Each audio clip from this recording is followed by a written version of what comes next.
माता दी। हाय, मेरा नाम सोनम है और इस बार मैं आपको लेके जा रही हूँ वैष्णो देवी यात्रा पे। मैं बहुत छोटी थी जब मैं पहली बार इस यात्रा पे गई थी और उसके बाद सीधा अब जा रही हूँ, इसलिए लिटरली मन में बहुत एक्साइटमेंट है। मैं पूरी यात्रा पैदल ही करूँगी, इसलिए जितना पॉसिबल है सारी डिटेल्स देने की कोशिश करूँगी। Registration, RFID card, Delhi to Katra train details, smart locker जैसी बहुत सारी इंपॉर्टेंट डिटेल्स इसमें इंक्लूडेड हैं। इसलिए अगर आप भी वैष्णो देवी यात्रा प्लान कर रहे हैं तो ये वीडियो आपके लिए ही है। ये यात्रा मैं जुलाई में कर रही हूँ, इसलिए आपको ये भी समझ आ जाएगा कि मॉनसून में आपको वहाँ जाना चाहिए या नहीं। यात्रा का रजिस्ट्रेशन ऑनलाइन ही हो जाता है, तो आप पहले से ही करके जाना, इधर उधर भटकने की ज़रूरत नहीं है। RFID कार्ड आपको Katra railway station, bus stand, Niharika complex और जम्मू एयरपोर्ट पे मिल जाता है, इसलिए आप अपनी सहूलियत के हिसाब से इनमें से किसी भी जगह से अपना कार्ड कलेक्ट कर सकते हो। सबसे पहले हम पहुंचते हैं न्यू दिल्ली रेलवे स्टेशन। हमने वंदे भारत एक्सप्रेस का एग्जीक्यूटिव क्लास बुक किया था to experience the extraness it provides. Let's find out if it's worth the hype. Train में बैठने के 10 मिनट में हमें टी कॉफ़ी सर्व की गई।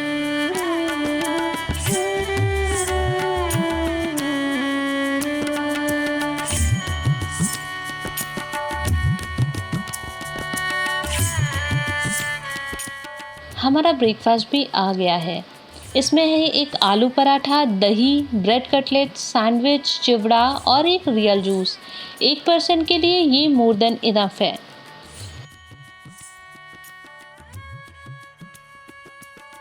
न्यूज़पेपर ट्रेन में आते ही मिल गया था, लेकिन मुझे बाद में पढ़ने का मन किया।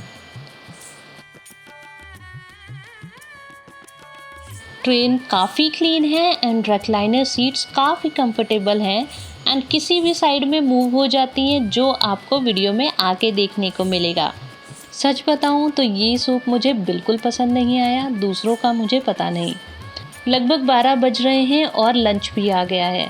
इसमें है दाल, पनीर की सब्ज़ी, आलू मटर, राइस, 2 फुल्के और एक रसगुल्ला, साथ में दही और पिकल भी है।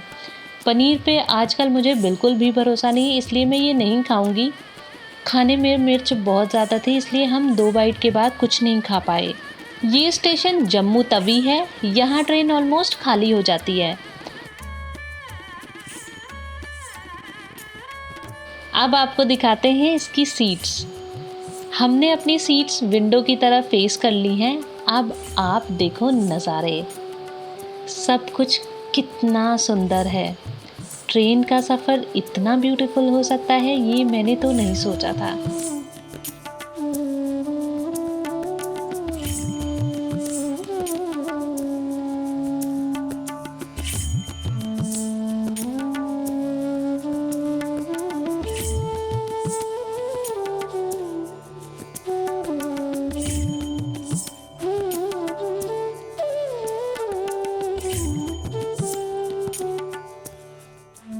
इतने सुंदर सफ़र पर ice cream is like cherry on top.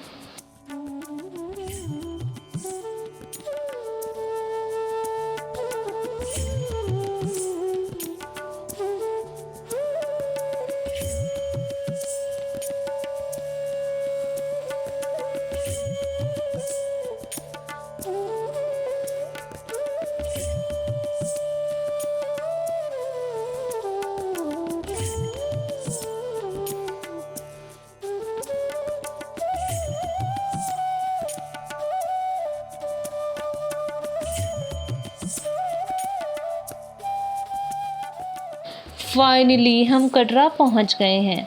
हमारी ट्रेन लेट थी, इसलिए हम लगभग 4:30 बजे पहुंचे। नॉर्मली ये ट्रेन 2 बजे पहुंच जाती है। वंदे भारत का एग्जीक्यूटिव क्लास हमें अराउंड 3K पर हेड पड़ा था एक साइड का। वहीं इकोनॉमी क्लास के प्राइस हाफ हो जाते हैं, यानी अराउंड 1500 पर हेड पड़ता है। इसके अलावा भी बहुत सारी ट्रेन है जो कटरा तक जाती हैं, लेकिन हमने वंदे भारत इसीलिए चूज़ किया था क्योंकि ये मोस्टली टाइम पर होती है। सुबह 6 बजे चलती है और दोपहर के 2 बजे कटरा पहुंचा देती है।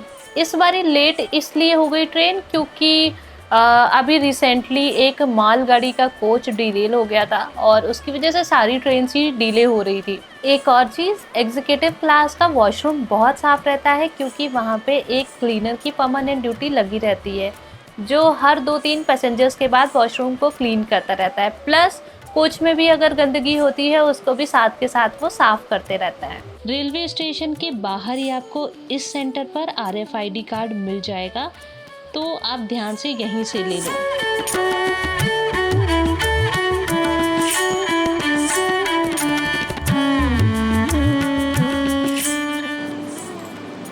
अभी 6 बज रहे हैं, हमने 4:15 बजे यहाँ रूम चेक इन किया था और पहले हमारा प्लान था यहाँ पे स्टे करने का, बट हमने देखा वेदर सही है तो इसलिए हमने बस चेंज कर लिया, फ्रेश हो गए हैं और यहाँ से निकलना ही हमें सही लग रहा है। थोड़ा आगे जाके हम थोड़ा कुछ खाएंगे बिकॉज हमने ट्रेन में कुछ नहीं खाया था, तो अभी पहले कुछ खा लेंगे, उसके बाद हम अपनी यात्रा आज ही शुरू कर देंगे।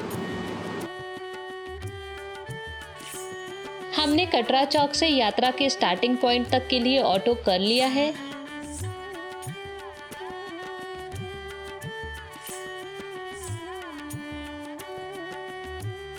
ये श्राइन बोर्ड का पहला और मेन चेक पोस्ट है जहां लगभग हमेशा ही बहुत लंबी लाइन होती है। आई एम लकी कि मुझे ये बिल्कुल खाली मिला है।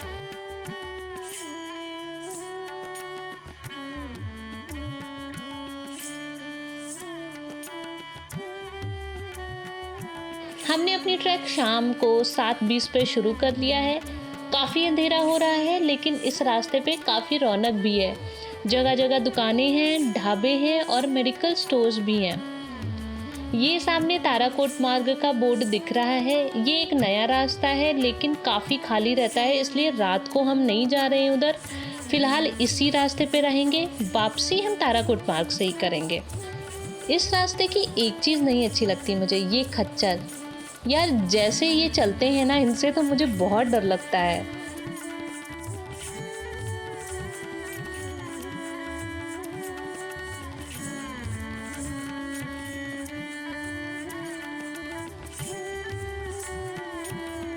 नीचे बाणगंगा है, पहले हम वहां जाएंगे। पौराणिक कथा के अनुसार जब माता वैष्णो देवी त्रिकुट पर्वत की ओर जा रही थी तो उनके भक्त हनुमान जी को प्यास लगी। देवी ने तब अपने बाण से जमीन से पानी निकाला था, तभी से इसे बाणगंगा कहते हैं। लोग अपनी यात्रा शुरू करने से पहले यहाँ स्नान करते हैं क्योंकि इसका जल बहुत पवित्र माना जाता है। इसमें स्नान करने से सारे पाप धुल जाते हैं।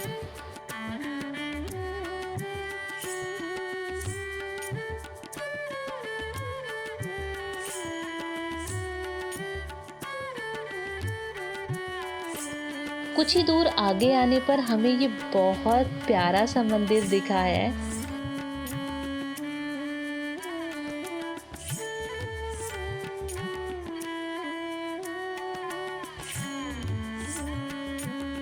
पूरे रास्ते में बहुत अच्छी व्यवस्थाएं हैं जिससे यात्रियों को कोई परेशानी नहीं होती है।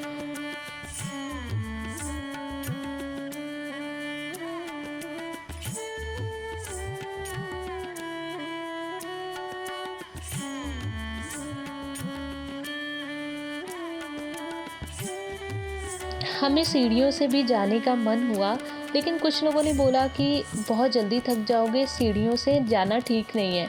पर हम भी खुद को चैलेंज कर रहे थे तो बस माता का नाम लिया और चल पड़े।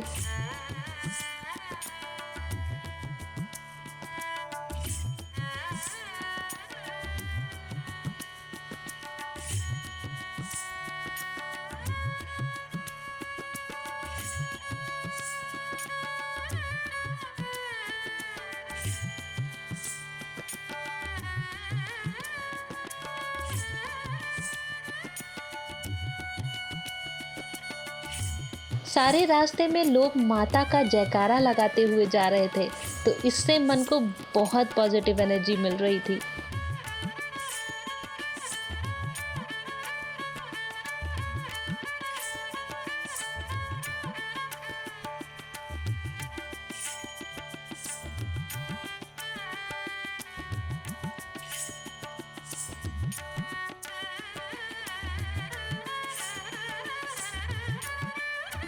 और यहाँ मेरे हस्बैंड मेरे पर्सनल पिट्ठू बनकर चल रहे हैं। ऊपर से सारा शहर कितना खूबसूरत लग रहा है, जैसे तारे ज़मीं पर आ गए हों।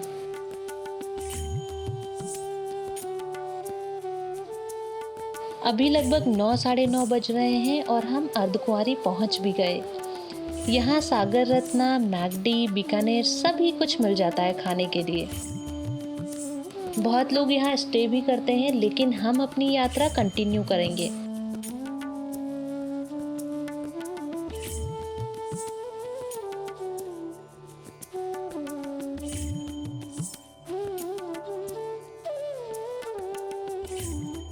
असली भीड़ तो यहाँ देखने को मिल रही है। माय गॉड, चारों तरफ लोग ही लोग हैं।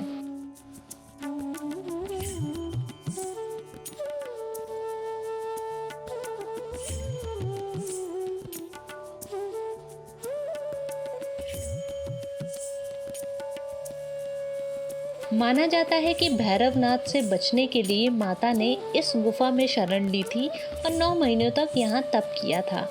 अर्धकुंवारी को गर्भजून भी कहते हैं।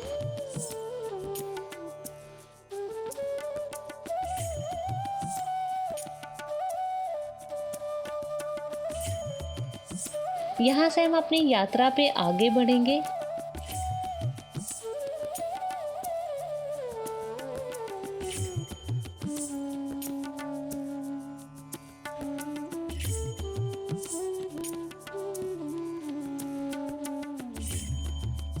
यही सेम रास्ता आगे जाकर नए रास्ते की तरफ कट जाता है, जिससे हम कल वापसी करेंगे।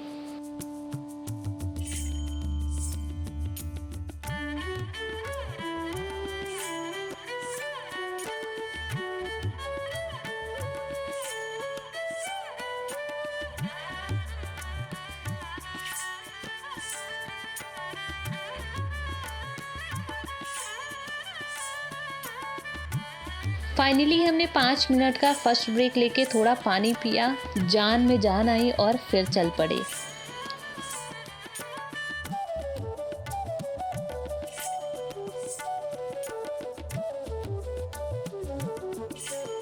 साढ़े 10 बज रहे थे और भवन हमारे सामने था।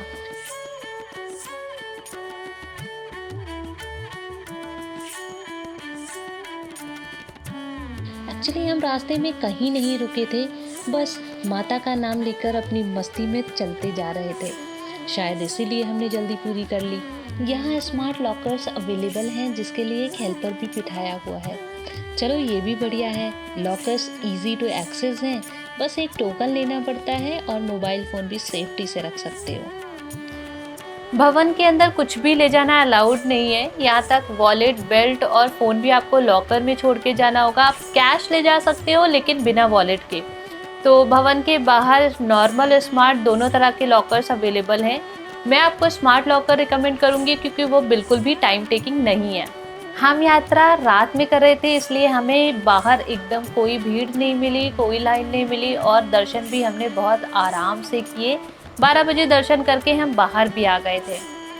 एक बहुत इम्पॉर्टेंट चीज़, श्राइन बोर्ड ने अर्धकुंवारी और भवन पे रूम्स और डॉर्म्स अवेलेबल कर रखे हैं। अगर आप स्टे करना चाहते हैं तो आप पहले से बुकिंग करके आना। अगर आपने बुक नहीं किया तो यकीन मानिए आपको वहाँ कुछ भी नहीं मिलने वाला है।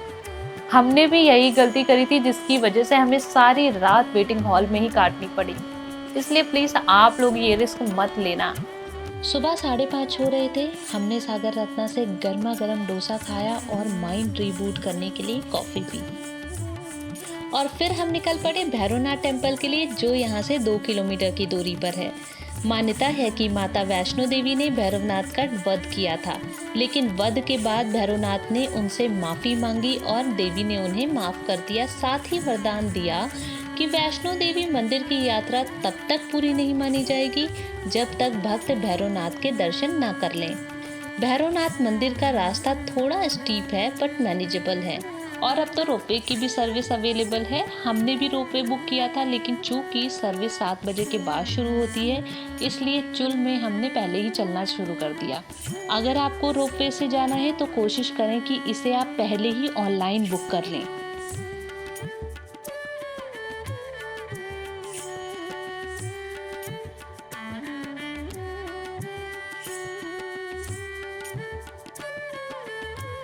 माता रानी जो करती है अच्छे के लिए करती है, ये बात मुझे आज समझ में आ गई है। हम यहाँ रात को ही आने वाले थे, लेकिन बारिश की वजह से हम नीचे ही रुक गए थे। अब पता चल रहा है कि मंदिर तो सुबह 7:15 से रात को 8:30 तक ही खुलता है। थैंक यू माता रानी, आपने इतना बड़ा ब्लंडर होने से बचा लिया, वरना यहाँ तो रुकने की जगह भी नहीं है। हम क्या करते मुझे आइडिया नहीं है।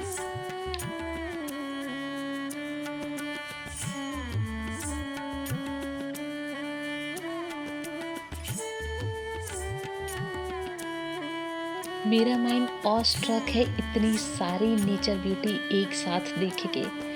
हमारी यात्रा सफल हो गई। ऐसा लगता है मानो माता रानी खुद चाहती थी कि जो भी इतनी दूर यहाँ आए वो हमेशा के लिए इस जगह को याद रख पाए और बार बार यहाँ आना चाहे। सब कुछ बादलों से घिरा हुआ कितना सुंदर लग रहा है।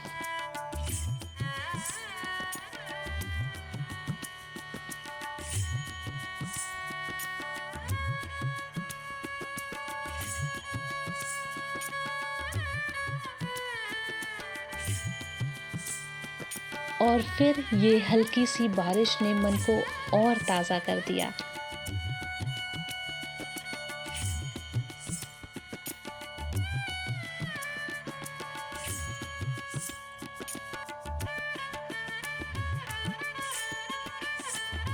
दर्शन हो गए हैं और हम अब नीचे जाएंगे। हम भवन वापस नहीं जाएंगे और सीधा अर्धकुंवारी ही जा रहे हैं।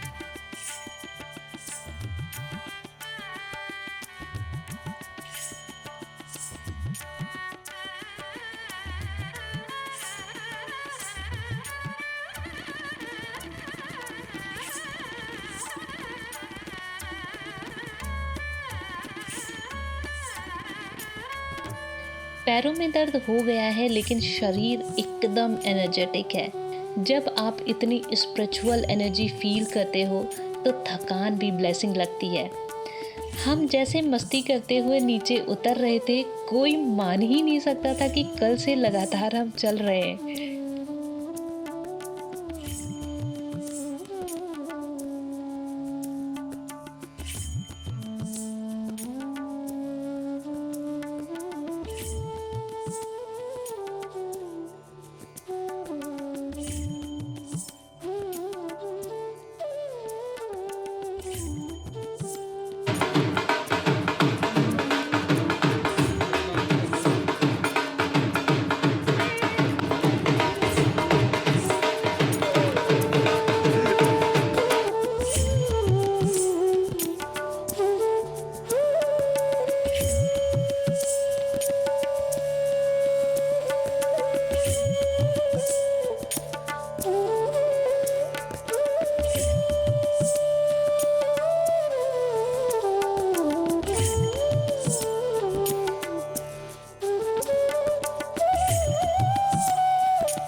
अर्धकुंवारी से कटरा के लिए हम नया ताराकोट मार्ग ले रहे हैं, जो कि भवन के रास्ते की ओर से ही पड़ता है।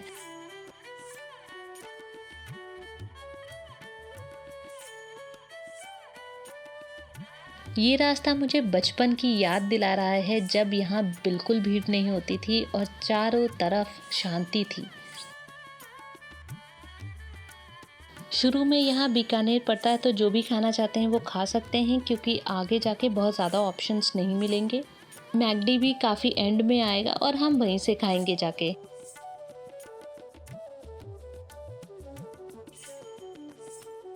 इस मार्ग पे सिर्फ पैदल चलने वाले लोग अलाउड हैं या फिर श्राइन बोर्ड की गाड़ियाँ अलाउड हैं, जो कि सामान लाने ले जाने का काम करते हैं। इस पे खच्चर पोनीज नहीं चलती हैं, इसलिए रास्ता एकदम साफ और शांत है। यहाँ खाने की भी ज़्यादा स्टॉल्स नहीं हैं, लेकिन पानी और वॉशरूम की व्यवस्था जगह जगह है। वॉशरूम साफ भी बहुत हैं। हर वॉशरूम पे क्लीनर्स लगाए हुए हैं। हमें लगा कि मैकडी आ गया है, लेकिन ये भी लंगर की जगह निकली।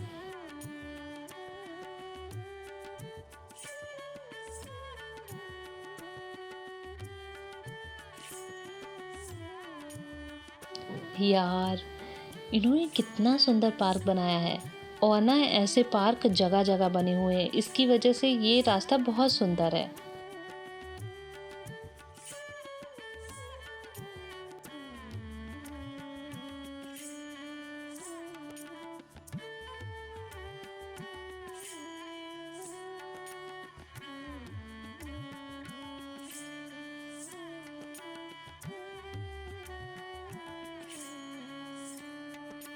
फाइनली मैकडी आया, लेकिन हमारी तो किस्मत ही खराब है, इनके पास तो खाने के लिए कुछ भी नहीं था।